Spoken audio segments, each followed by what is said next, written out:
Oui, je suis Francine Pierre, c'est moi qui ai la chance d'être parmi vous. Alors, j'ai aussi une deuxième chance, c'est que je suis un petit peu chez moi ici, puisque je suis ingénieur chez Thales. Alors, pas sur le territoire, je suis donc dans la filière aéronautique en Île-de-France. Et justement, donc je suis dans une direction technique en charge des partenariats académiques. Donc, plus tard, après l'intervention sur le GIFA, je pourrais dire tout le bien que je pense de l'intérêt d'avoir des postes relations académiques entre les industries, donc les grandes écoles et les universités, sur le plan de la recherche, mais également sur le plan de la formation. C'est un des sujets qui est abordé ce matin. Et par ailleurs, je suis membre de ce groupe technique accueilli par le GIFAS, qui est consécutif à l'organisation suite à la conférence nationale de l'industrie en filière. Alors, il ne faut pas se méprendre sur la terminologie parce qu'il y a les filières métiers, il y a les filières, donc là il s'agit de la filière aéronautique, c'est-à-dire plutôt un secteur, le secteur de l'aéronautique. Alors ce groupe est présidé par Loïc Mahé, qui est le responsable RH de Thales France, et moi j'y participe en tant que représentante de la CGT. Voilà. Alors, qu'est-ce qu'on a fait depuis quelques années au sein de ce groupe? On a travaillé sur 4 axes, et on voit que c'est exactement tout ce qu'on a pu dire ce matin. Le premier axe, c'est la formalisation du dialogue entre tous les partenaires du secteur aéro, mais on retrouve évidemment les entreprises donneurs d'ordre et sous-traitants, donc ce tissu industriel qui est un peu particulier dans l'aéronautique, je vous expliquerai tout à l'heure, les partenaires sociaux dont je fais partie, les institutions de formation et je dirais, pour faire plaisir à tout le monde, donc les opérateurs publics de formation que sont les Greta, l'AFPA, le CNAM, mais aussi les centres de formation de l'industrie et les CFAI, mais aussi pour les grands groupes, les universités, puisque la plupart des grands groupes de l'aéronautique ont leur université. Il y a l'université Thales, mais également chez Safran. Et donc c'est la mise en présence de tous ces acteurs, plus évidemment les pouvoirs publics, c'est quelque chose bon. Alors, grâce à vous aujourd'hui, on a un petit peu tout le monde de réunis. C'est vrai qu'il y a 2-3 ans, c'était assez difficile de les réunir. Bon. Alors, on a travaillé sur quel thème particulièrement? C'est l'amélioration de la connaissance de nos métiers et la cartographie de nos formations en aéronautique. Et ça, c'était quelque chose de compliqué. Alors, je suis très contente parce que Madame Rochard a présenté ce qui se faisait au niveau des territoires en termes d'observation des métiers, de l'emploi. J'ai appris beaucoup de choses parce que, ben voilà, quand on est au niveau d'une filière et au niveau national, finalement, le maillage entre les filières et les territoires, ben, il ne se fait pas toujours bien. Et je n'avais pas pris conscience du travail énorme qui est fait au niveau des territoires sur, conscience non plus parce que c'est ce qu'on réclame dans notre groupe de travail, sur l'interconnexion, les bases de données partagées entre toutes les régions. Et ça, c'est absolument formidable, puisque ça permet effectivement d'avoir une vision prospective, et c'est ce que nous essayons d'avoir avec l'Observatoire de la métallurgie, qui fait un gros travail sur l'aéronautique. Mais il ne suffit pas d'avoir un observatoire ou des observatoires, l'intérêt c'est quand même la mise en réseau de ces observatoires. Et d'ailleurs, bon, je travaille au niveau de la communauté européenne. Donc, quand on va en Europe et qu'on dit en France c'est formidable, on a mis des outils de GPEC d'anticipation, on a des observatoires, etc. Finalement, quand on doit apporter les preuves de ces observatoires, on a un peu de mal. Alors, j'espère que la situation va s'arranger maintenant. Quant à la cartographie des formations aéronautiques, alors le GIFAS a son catalogue, mais en même temps, dans l'aéronautique, il y a des formations évidemment de mécanique, des formations de tous les métiers, de toute nature, et il est extrêmement difficile de faire cette cartographie. On a dans l'éducation nationale un certain nombre de diplômes. On a à l'AFPA un diplôme qui est un bac pro, le bac pro aérostructure, je crois, qui est partagé et qu'on a élaboré ensemble dans CPC, mais qui en ce moment, si j'ai bien compris, était en train de vivre sa vie. Donc il faut toujours que justement les certifiants, ministère du Travail, ministère de l'Éducation nationale puissent travailler de concert. C'est un petit message que je vous adresse. Alors, on a travaillé aussi sur l'adaptation de l'offre de formation pour qu'elle réponde bien aux besoins des entreprises. Et ça justement, ça peut passer. A priori, on pourrait dire, il suffit de dire à l'Éducation nationale ou au ministère du Travail, il nous faut ci, il nous faut ça. On sait très bien que la construction d'un diplôme, c'est quelque chose de très lent, d'assez difficile, et donc on n'est pas sur des temps courts comme on aurait pu l'espérer. Voilà.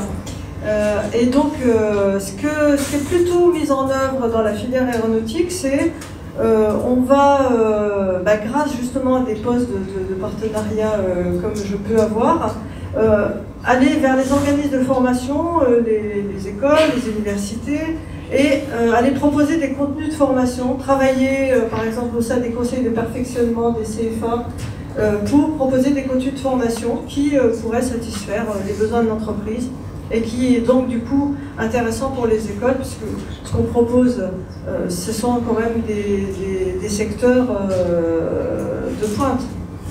Et quand je dis dans les entreprises, ce qui est intéressant cette relation académie-organisme de formation, je crois qu'il est plutôt d'usage d'avoir des postes à la RH, des postes de relations académiques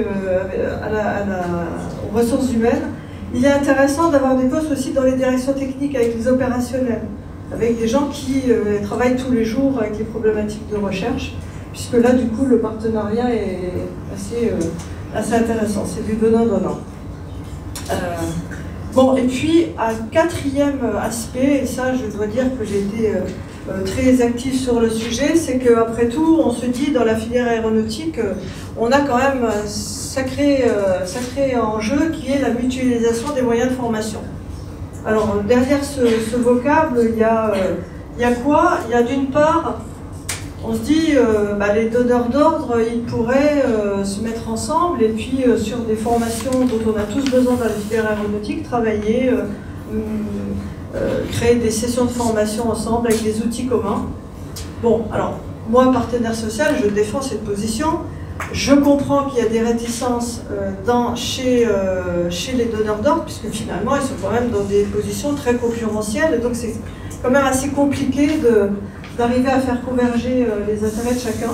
Et la deuxième idée, c'était, dans une chaîne donneur d'ordre sous-traitant, pouvoir mutualiser les moyens de formation. Et là, du coup, cette idée-là, elle a vraiment germé dans l'esprit de chacun, et donc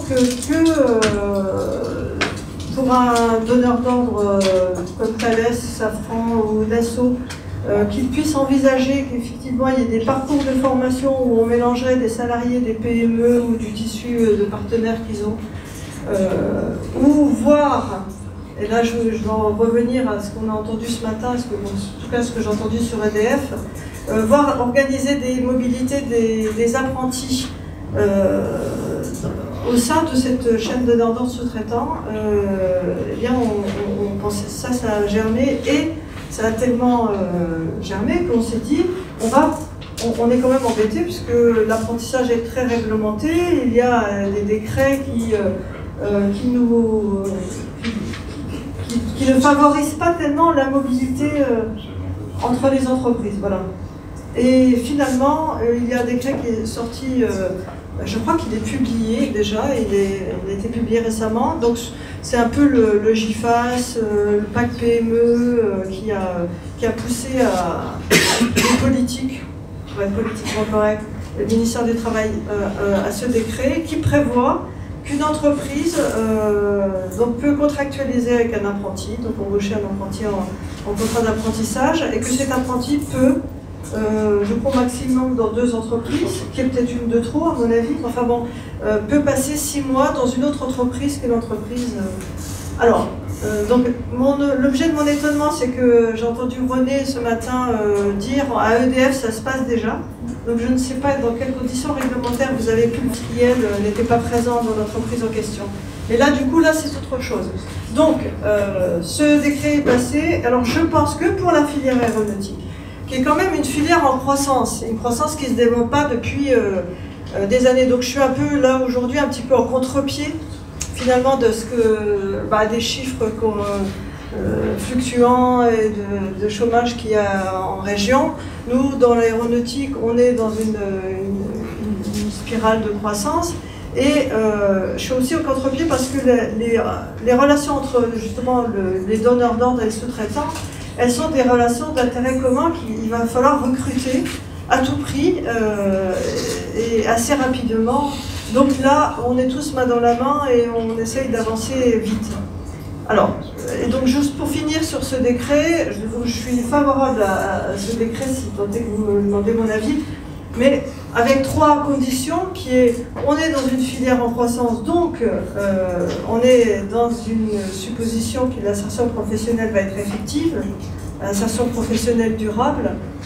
La deuxième condition, c'est que la pédagogie de l'alternance, je pense que vous allez en parler tout à l'heure, elle risque, elle peut souffrir de ce montage, donc il va falloir mettre au point des indicateurs de qualité de la pédagogie de l'alternance, en particulier s'assurer que le tuteur académique il est bien présent, mais celui-là ça va, il est toujours présent, et que les tuteurs industriels se mettent bien en relation entre les entreprises, qu'il y ait bien une vérification des référentiels de formation pour qu'en entreprise ils fassent quelque chose d'assez compatible avec ce qu'ils viennent d'apprendre dans la session académique précédente, etc.